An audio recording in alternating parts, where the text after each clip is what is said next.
So when I mentioned the words Thomas and magic together, yeah, you didn't even need me to ask. Without a doubt, Magic Railroad is the most synonymous thing you would probably think of when you think of Thomas and magic together. I mean, it's in the title. This movie established that Sodor, I guess, lives in a pocket dimension, and there's like this magic engine who I guess is like their god. It's weird how this movie functions sometimes. But none of this new lore was really important, as starting with season 6, the show would hardly acknowledge Magic Railroad after, barring maybe Diesel 10 and Lady appearing quickly, or just a random line of dialogue from the movie being stated in the show. Magic wouldn't really seep its way into Thomas. Or did it? With how much of a flop Thomas and the Magic Railroad was, I wouldn't be surprised if you just thought Thomas never touched magic again. And while the type of magic in Magic Railroad is never touched again, magic wasn't completely gone from the franchise. There's one era of the franchise in particular which had a couple of magic-themed episodes. Nothing in the classic series, obviously, but also, surprisingly, nothing in the CGI era. Magic is never shown there, even with how ridiculous the show got by the end, or some of the questionable logic given by Misty Island Rescue. No, the only time magic popped up was seasons 8 through 12, the hit era, the new series, the later model era. We do not have a good name for this era at all. But yeah, this era of the show actually had a few times where magic was acknowledged.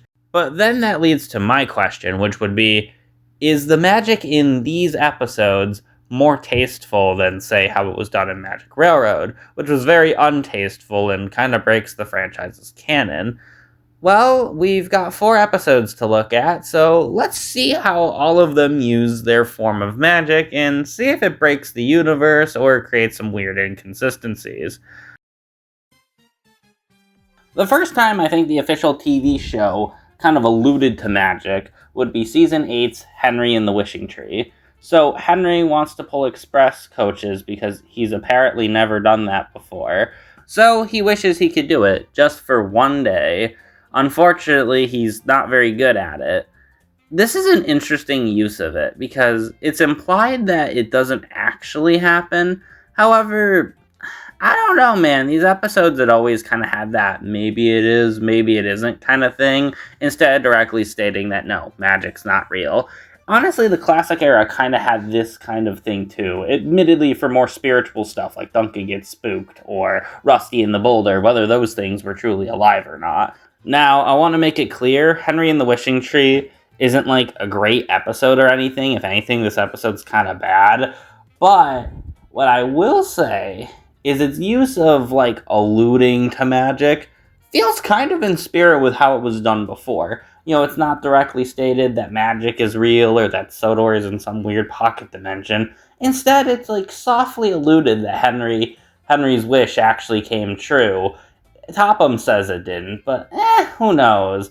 Those kids at the tree might have been correct. Also, assuming that magic is 100% real in this episode, the implication that Henry unintentionally made Gordon go to the works for like a week is really funny to me. Like, Mad Henry. But yeah, in Henry and the Wishing Tree, I would say the use of magic here is quite soft. It's subtle, but it's not in your face about it. Now for the next example. Okay, this episode may have been a little too blatant with its use of magic. Percy has to take a carpet to a station, however, the wind blows it away.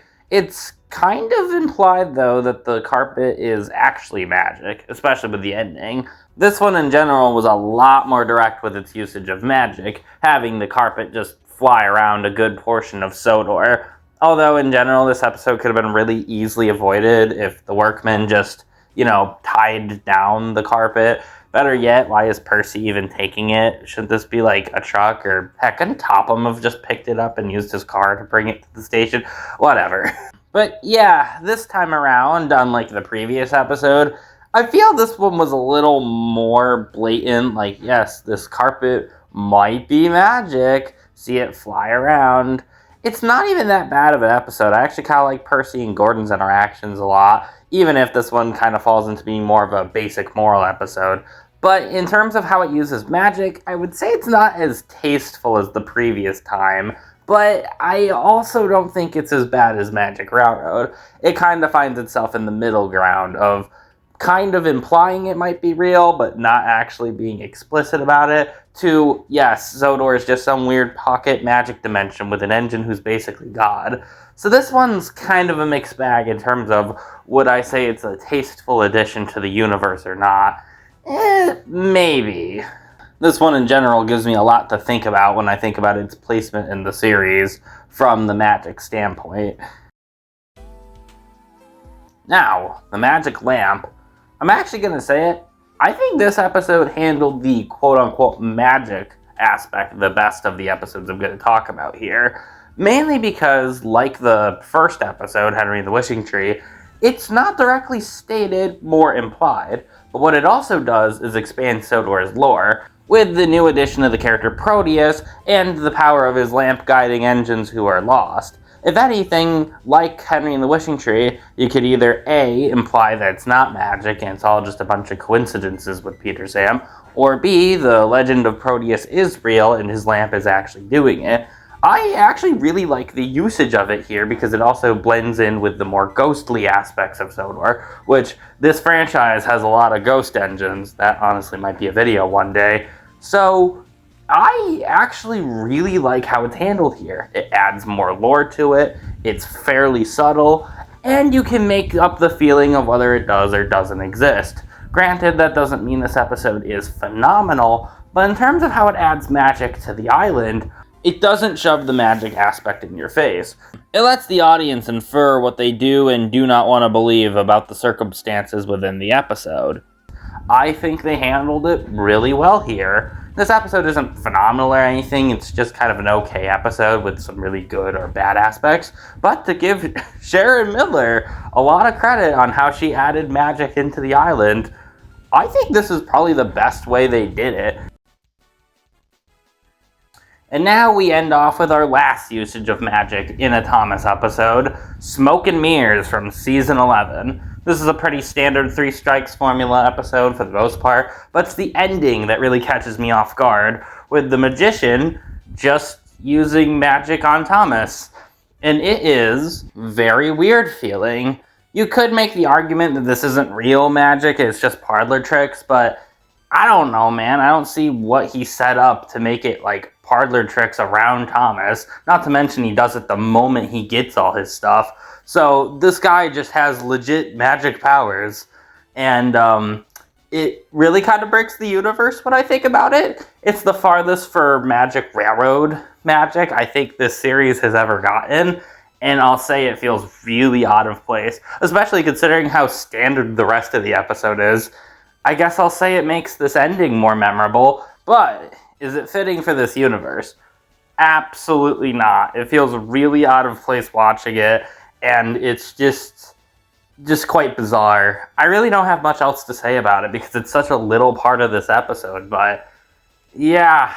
It's without a doubt the most out-of-place usage of magic in this entire series. Well, that isn't Magic Railroad. Compared to that, that's a godsend. But still, in the TV show sense, this just feels really out of place. But that is every single usage of magic within the Thomas and Friends TV show. And, you know, I gotta give them credit. It feels like for most of them, there was a good amount of restraint. Most of it, not all of it, was for the most part implied, and you can infer magic was real, but not always see it as actually being real. And especially compared to what Magic Railroad does, which was like the ultimate jumping the shark moment, the TV show staff seemed like they respected the audience enough to make it work within the limits of what had already been established in the franchise, especially with the mysticism that had been introduced in earlier seasons with ghosts and the like. So, if anything, gotta give the TV show a lot of credit. Even if magic shouldn't really be in Thomas and Friends, the way they handled it mostly was on brand. Barring Smoke and Mirrors, that one was just weird.